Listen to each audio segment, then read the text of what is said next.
أعوذ بالله من الشيطان الرجيم بسم الله الرحمن الرحيم وحاجه قومه جادلوه في دينه وهددوه بالأصنام أن تصيبه بسوء إن تركها قال تحاجوني بتشديد النون وتخفيفها بحذف إحدى النونين وهي نون الرفع عند النحاة ونون البقاية عند القراء أي تجادلونني في وحدانية الله وقد هداني تعالى إليها ولا أخاف ما تشركون به من الأصنام أن تصيبني بسوء لعدم قدرتها على شيء إلا لكن أن يشاء ربي شيئا من المكروه يصيبني فيكون وسع ربي كل شيء علما أي وسع علمه كل شيء أفلا تتذكرون بهذا فتؤمنون. اور ان کی قوم نے ان سے حجت کیا، جھگڑا کیا. کن کی قوم نے؟ ابراہیم علیہ السلام کی قوم نے ان سے حجت کیا، جھگڑا کیا ان کے دین کے سلسلے میں. وَحَدَّدُوا بِالْأَصْنَامِ اور بتوں سے ڈرایا ابراہیم علیہ السلام کو کہ أَن تُصِيبَهُ بِسُوءٍ کہ بتوں کا سراب پڑ جائے گا. کیا پڑ جائے گا؟ بتوں کا سراب پڑ جائے گا. ٹھیک ہے کہ أَن تُصِيبَهُ بِسُوءٍ کہ بتوں کی طرف سے برائی کا تکلیف پہنچے گی. ان طرح کہا کہ بت ان کو تکلیف پہنچائیں گے. ان طرح کہا اگر اس کو چھوڑ دیا. یعنی قوم نے ابراہیم علیہ السلام کو کیا کیا؟ جھگڑا کیا اور اپنے بتوں سے ڈرایا کہ تم ہمارے معبودوں کو برا بھلا کہتے ہو اور ہمارے بتوں کو چھوڑے ہوئے ہمارے معبودوں کو اس کا شراب تم کو پڑ جائے گا. ٹھیک ہے، اور اس کی طرف سے تم کو کوئی مصیبت پہنچ جائے گی. ٹھیک ہے، جو کرنا ہے کر لو، پتہ چل جائے گا. ہمارا بت تم کو، ہمارا بھگوان تم کو شراب دے دے گا، تم کو نقصان پہنچائے گا. قال تحاجونی ابراہیم علیہ السلام نے کہا کیا تم مجھ سے مجادلہ کرتے ہو، جھگڑا کرتے ہو. وقد ہدانی حالانکہ اللہ تعالیٰ نے مجھے ہدایت دے دیا ہے. ولا اخاف ما تشركون به اور میں تمہارے بتوں سے ڈرتا اڑتا نہیں ہوں. تم شراب کی دھمکی دے رہے ہو مصیبت پہنچانے کی یا تکلیف پہنچانے کی، تم دھمکی دے رہے ہو کہ بت ہم کو تکلیف پہنچائیں گے. میں ڈرتا اڑتا نہیں ہوں ان دھمکیوں سے. ٹھیک ہے، آگے دیکھیے آپ کہ اتحاجونی کے بارے میں فرمایا کہ اتحاجونی بتشدید النون، نون کی تشدید کے ساتھ جیسا کہ لکھا ہوا ہے. اتحاجونی وتخفیفها اور نون کی تخفیف کے ساتھ اتحاجوننی. سمجھا؟ اتحاجوننی. لیکن جب نون کی تخفیف کے ساتھ کریں گے تو بحذف احدى النونین، دو نون میں سے ایک نون حذف ہو جائے گا، عبارت ہو جائے گی اتحاجونی. لہذا حافظ کا قاری جو ہے بچہ سب کو جو مارتا ہے اس پر اتحاجونی. سمجھا؟ تو اتحاجونی بھی ہے، لہذا مارنے کا حق اس کو نہیں. ایک قرات ہے نا تو بچہ غلطی نہیں کرتا ہے بلکہ انجانے میں ایک قرات اور پڑھ دیتا ہے. کیا؟ اتحاجونی. اکثر حافظ کے حفظ کے درسگاہ میں اس پر بچہ سب کیا ہے؟ مار کھاتا ہے نا اکثر، کیونکہ حافظ تو ہوتا ہے جاہل ہوتا ہے، اس کو پتہ ہوتا ہے نہیں کہ کیا ہے نہیں ہے، کیا پڑھنا ہے نہیں پڑھنا ہے، خالی جھٹکے مرواتا رہتا ہے. قال تحاجونی بتشدید النون وتخفیفها، نون کے تشدید کے ساتھ اتحاجونی اور نون کے تخفیف کے ساتھ، تو اس صورت میں دو نون میں سے ایک نون حذف ہو جائے گا. اتحاجونی. اب سوال یہ پیدا ہوتا ہے کون سا نون حذف ہے؟ نون اعرابی حذف ہے یا نون وقایہ حذف ہے؟ تو وہی نون الرفع عند النحاة، نحویوں کے نزدیک نون رفع حذف ہے. کیا ہے؟ یعنی نون فاعلی. سمجھا؟ تو حاجونا ہوگا نا، تو حاجونا، تو یہ جو جمع مذکر کا جو صیغہ ہے، جمع مذکر والا نون ہے، نون اعرابی، جمع مذکر والا نون، تو نون فاعلی کہو یا نون رفع کہو تو یہ نون حذف ہے نحویوں کے نزدیک. ونون الوقایہ عند القراء اور قاریوں کے نزدیک نون وقایہ حذف ہے، یعنی اتحاجونی، تو نون وقایہ ایک ہے. سمجھا؟ تو قراء کے نزدیک نون وقایہ حذف ہے اور نون رفع پہلے والا نون موجود ہے. تو نحویوں کے نزدیک پہلے والا نون حذف، نون وقایہ موجود، اور قراء کے نزدیک نون وقایہ حذف، نون اعرابی یا نون رفع موجود ہے، سمجھا؟ تو جب بھی کسی بھی جمع مذکر کو جوڑیں گے جب متکلم کی ضمیر سے، کسی بھی جمع مذکر کو جوڑیں گے جب متکلم کی ضمیر سے تو نون لاتے ہیں نا، سمجھا؟ جیسے کہ انا ہے نا، انا اگر جوڑیں گے تو انی ہونا چاہیے، انی بھی چلتا ہے اور اننی، تو اننی میں جو دو نون آیا، پہلا نون تو انا کا ہے اور دوسرا جو نون آیا ہے تو یہ نون وقایا ہے، ضربنی تو ضربا، اب اس کے بعد جو آپ یا جوڑے اس فعل میں، ضربا واحد مذکر غائب، اس میں آپ نے یا جوڑا، اس نے مجھ کو مارا تو ضربی ہو جاتا، تو صیغے میں التباس پیدا ہو جاتا، سمجھا؟ لہذا نون لے آیا تاکہ اعراب فعل کا ہے محفوظ رہے، ضربا اپنی جگہ پر رہے اور نون سے اعراب کھس کے ضربنی، ٹھیک ہے؟ تو یہ نون وقایا کہلائے گا۔ تو قراء کے نزدیک نون وقایا حذف ہے اور نون رفع موجود ہے۔ مطلب کیا ہے؟ اتجادلوننی، کیا تم مجھ سے مجادلہ کرتے ہو اللہ کی وحدانیت کے سلسلے میں، حالانکہ اللہ تبارک و تعالیٰ نے مجھے وحدانیت کی ہدایت دی ہے اور میں ڈرتا نہیں ان بتوں سے جس کو تم شریک کرتے ہو اللہ کے ساتھ کہ وہ مجھے بری تکلیف پہنچائیں گے، اس لیے کہ بتوں کو کسی چیز پر قدرت ہے ہی نہیں۔ جب بتوں کو کسی چیز پر قدرت ہے ہی نہیں، نہ ان کی عبادت نفع دے سکتی ہے نہ ان کی عبادت کا ترک نقصان پہنچا سکتا ہے، ان کو خود اپنی ذات پر قدرت نہیں ہے، تو بھلا یہ ہم کو یا کسی اور انسان کو تکلیف کیسے پہنچا سکتے ہیں؟ لہذا تم جن بتوں سے ڈرا رہے ہو، جن معبودوں سے، اس معبود کو اپنے گھر رکھو، ہے نا؟ ہم اسے ڈرنے اڑنے والے نہیں ہے، اس کے شراب وراب سے کچھ ہونے ہونے کا نہیں ہے، وہ شراب دینے ہونے والا نہیں، تو وہ تو بے جان چیز ہے، آیا سمجھ میں؟ اللہ لیکن ان یشاء ربی شیئا، اللہ یہ مستثنا منقطع ہے، اس لیے لیکن سے تفسیر کیا، لیکن میرا پروردگار کوئی تکلیف پہنچانا چاہے تو یصیبنی، وہ مجھے پہنچا سکتا ہے، میرا پروردگار مجھے کوئی تکلیف پہنچانا چاہے تو وہ ہو سکتا ہے، سمجھا؟ یعنی اللہ تبارک و تعالیٰ قادر ہے تکلیف پہنچانے پر اور کیا ہے بھلائی پہنچانے پر، ہر چیز پر قدرت رکھتا ہے، لہذا اللہ تعالیٰ اگر مجھے کوئی تکلیف پہنچانا چاہے تو اللہ تعالیٰ پہنچا سکتا ہے، وہ ہو جائے گا۔ لیکن یہ بت اگر تکلیف پہنچانا چاہیں تو خود ان کو اپنے آپ پر قدرت نہیں ہے، تو بھلا یہ مجھ کو تکلیف کیا پہنچائیں گے؟ تو دیکھو لیکن میرا پروردگار اگر چاہے، لیکن میرا پروردگار مجھے تکلیف پہنچانا چاہے تو ہو سکتا ہے۔ وسع ربی کل شیء علما، میرے پروردگار کا علم ہر چیز کو وسیع ہے، ہر چیز کا احاطہ کی ہوئی ہے، کوئی چیز میرے پروردگار کے علم سے باہر نہیں ہے۔ 7 تہ زمین کی چیزیں، 7 آسمان کی چیزیں، خلا، فضا، سمندر، سمجھا، تاریخ دنیا، بلیک ہول، سب چیزوں کا کیا ہے؟ علم اللہ تبارک و تعالیٰ کو ہے، اللہ تعالیٰ احاطہ کیے ہوا ہے، اور میرے پروردگار کا علم ہر چیز کو وسیع ہے۔ وسیع علمہ کل شیء، یعنی اس کا علم ہر چیز کو محیط ہے۔ افلا تذکرون بہذا، تو کیا تم نصیحت حاصل نہیں کرتے ہو اس پر کہ تم ایمان لے آؤ؟ یعنی تم کو اس پر نصیحت حاصل کرنا چاہیے ان چیزوں سے، اور تم کو ایمان لینا چاہیے۔ وَكَيْفَ أَخَافُ مَا أَشْرَكْتُمْ بِاللَّهِ وَهِيَ لَا تَضُرُّ وَلَا تَنْفَعُ وَلَا تَخَافُونَ أَنْتُمْ مِنَ اللَّهِ أَنَّكُمْ أَشْرَكْتُمْ بِاللَّهِ فِي الْعِبَادَةِ مَا لَمْ يُنَزِّلْ بِهِ بِعِبَادَتِهِ عَلَيْكُمْ سُلْطَانًا حُجَّةً وَبُرْهَانًا وَهُوَ الْقَادِرُ عَلَى كُلِّ شَيْءٍ فَأَيُّ الْفَرِيقَيْنِ أَحَقُّ بِالْأَمْنِ أَنَحْنُ أَمْ أَنْتُمْ إِن كُنتُمْ تَعْلَمُونَ مَنِ الْأَحَقُّ بِهِ أَيْ وَهُوَ نَحْنُ فَاتَّبِعُوهُ،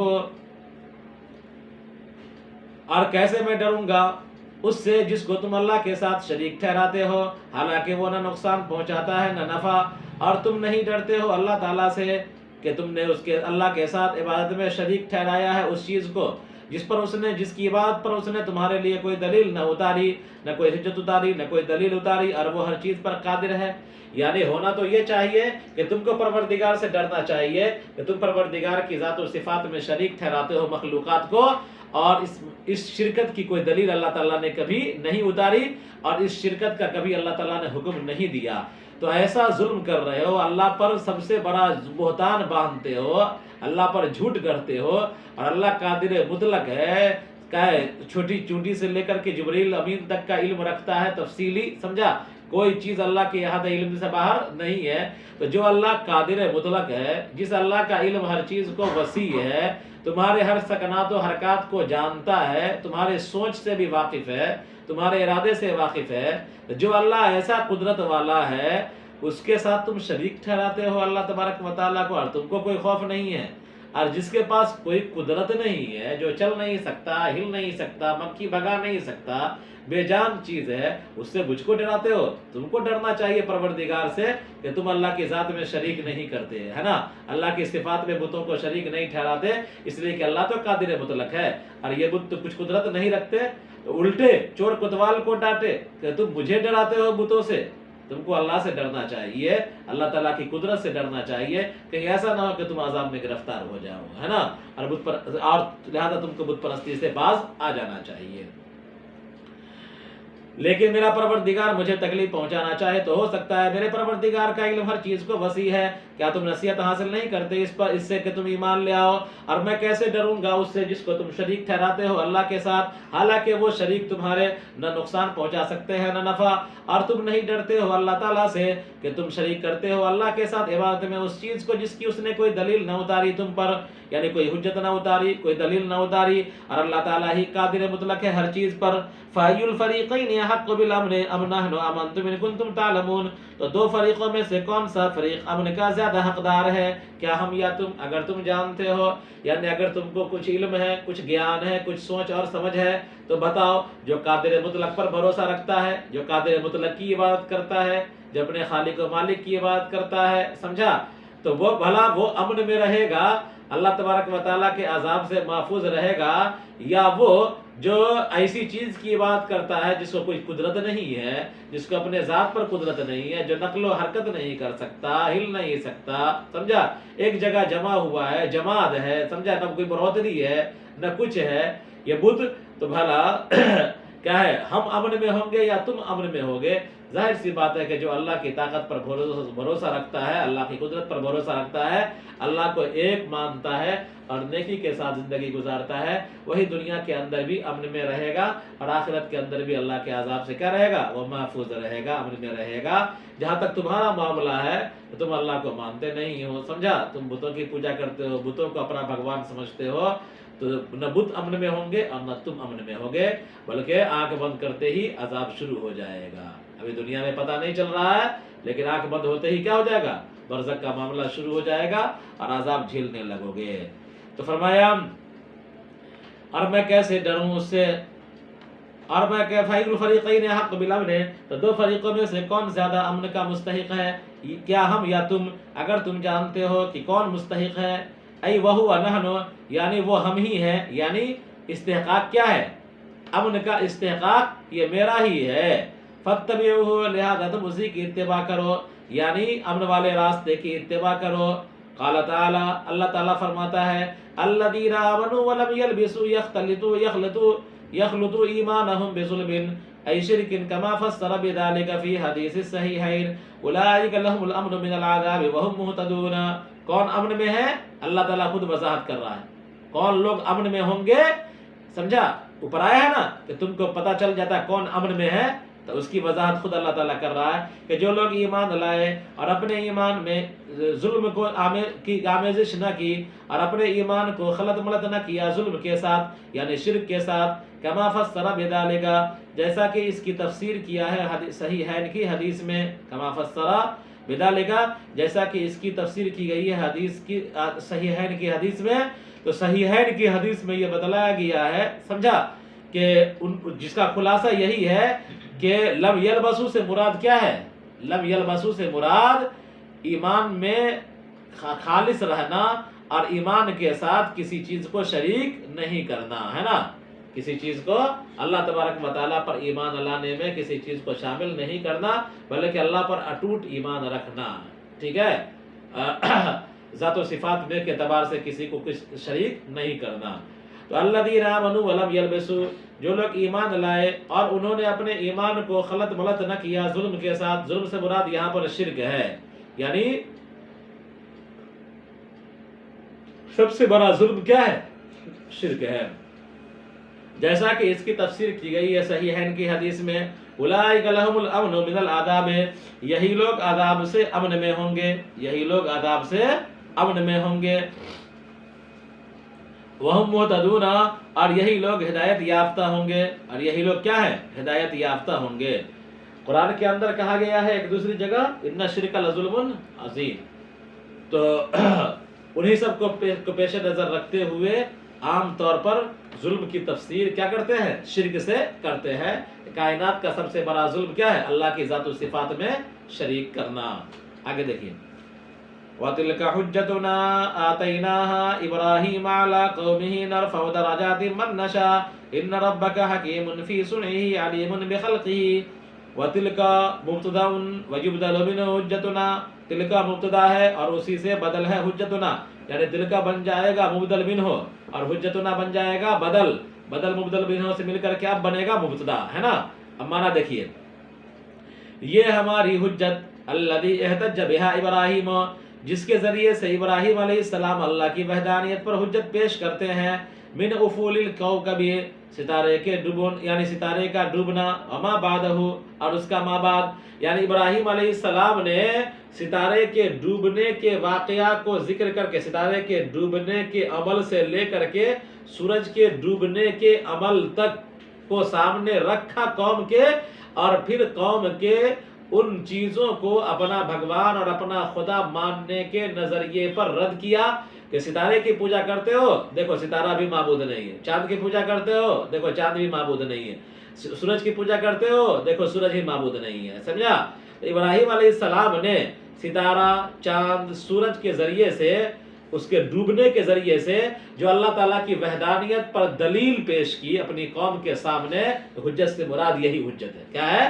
حجت سے مراد یہی حجت ہے، یعنی ستارے کے ڈوبنے کے واقعہ سے لے کر سورج کے ڈوبنے کے واقعہ کو سامنے قوم کے بیان کر کے، سمجھا، قوم کو مخاطب کر کے ابراہیم علیہ السلام نے جو بدیہی حجت پیش فرمائی، یعنی ایسی حجت، ایسی دلیل جس کو سب لوگ سمجھ لیں، جس کو سب لوگ سمجھ لیں، ایسی دلیل پیش فرمائی. تو اس کو کہا جائے گا حجت ابراہیم. کیا کہا جائے گا؟ حجت ابراہیم.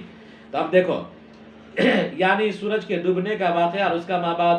والخبر آتیناہا، اور خبر آتیناہا ہے. تلک کا حجتنا بن جائے گا کیا؟ مبتدا بدل مبدل منہ سے مل کر، اور آتیناہا خبر. تو یہ ہماری حجت، ہم نے یہ حجت ابراہیم کو دی. ارشدناہا لہا حجتن، یعنی ابراہیم علیہ السلام کو ہم نے حجت عطا کیا. اب سوال یہ پیدا ہوتا ہے کہ آتینا کی تفسیر انہوں ارشدنا سے کیوں کی؟ آتینا، آتینا کا مطلب کیا ہوتا ہے؟ کسی کو کوئی چیز دینا، ہے نا. تو حجت ایسی چیز نہیں ہے جو پیکنگ ہو اور کوئی ڈبہ میں ہو اور اس کو دے دیا جائے، ٹھیک ہے. لہذا حجت ایک مانوی چیز ہے. کیا ہے یہ؟ ایک مانوی چیز ہے، ایک علمی چیز ہے. اسی لیے آتینا کی تفسیر انہوں نے کس سے کی؟ ارشدنا سے، یعنی ابراہیم علیہ السلام کو اللہ تعالیٰ نے حجت کی طرف رہنمائی کی، اور ابراہیم علیہ السلام نے کیا ہے بدیہی انداز میں قوم کو سمجھا دیا. اللہ تبارک و تعالیٰ کی وحدانیت کا اعلان کر دیا قوم کے سامنے، اور وہ لوگ جن چیزوں کو معبود بنا رکھے تھے ان کے باطل ہونے کو ظاہر کر دیا. ٹھیک ہے. تو یہ ایسی چیز نہیں تھی جس کو پیکنگ کر کے دیا جائے، سمجھا، بلکہ ایسی چیز تھی جس کا تعلق علم سے تھا، عقل سے تھا، ہے نا، ہدایت سے تھا. اس لیے مفسر نے کیا کیا؟ ارشدنا سے تفسیر کی. یہ ہماری حجت جس کو ہم نے ابراہیم علیہ السلام کو دیا ان کی قوم کے خلاف. نرفع درجات من نشاء، کہ ہم درجوں کو بلند کرتے ہیں جس کی چاہتے ہیں. درجات کے بارے میں فرمایا بالاضافت والتنوین، اضافت کے ساتھ اور تنوین کے ساتھ. نرفع درجات من نشاء، یہ بھی عبارت ہو جائے گی نرفع درجات من نشاء. درجات مضاف اور من نشاء مضاف کیا ہے؟ موصول صلہ سے مل کر کے مضاف الیہ ہو جائے گا درجات کا. اور ایک طرف جو مشہور ہے درجات تنوین کے ساتھ، ہے نا. اور ہم درجات کو بلند کرتے ہیں جس کا چاہتے ہیں. اضافت کے ساتھ اکثر لوگوں نے پڑھا ہے، سمجھا، کہا ہے للاکثر. نرفع درجات من نشاء والتنوین، اور تنوین کے ساتھ بھی پڑھا گیا ہے.